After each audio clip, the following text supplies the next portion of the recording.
Clipchamp tutorial. Hello everyone, welcome back to another video. In this video, I'm going to be talking about Clipchamp and how you can use this absolutely incredible software for your video editing. So Clipchamp is a new software that was released by the people at Microsoft, okay?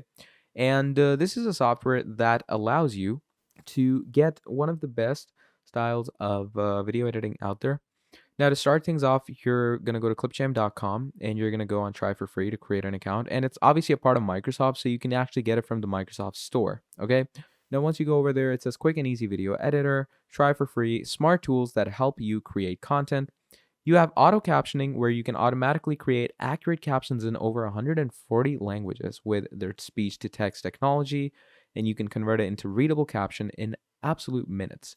Then you have text to speech where you can convert any type of text into any speech. It's like an AI speaking, which is pretty incredible. You can resize your videos in the easiest way.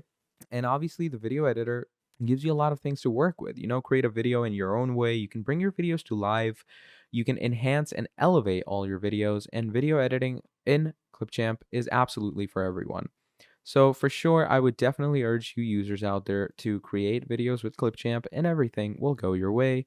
Thank you for watching and I'll see all of you next time. Goodbye.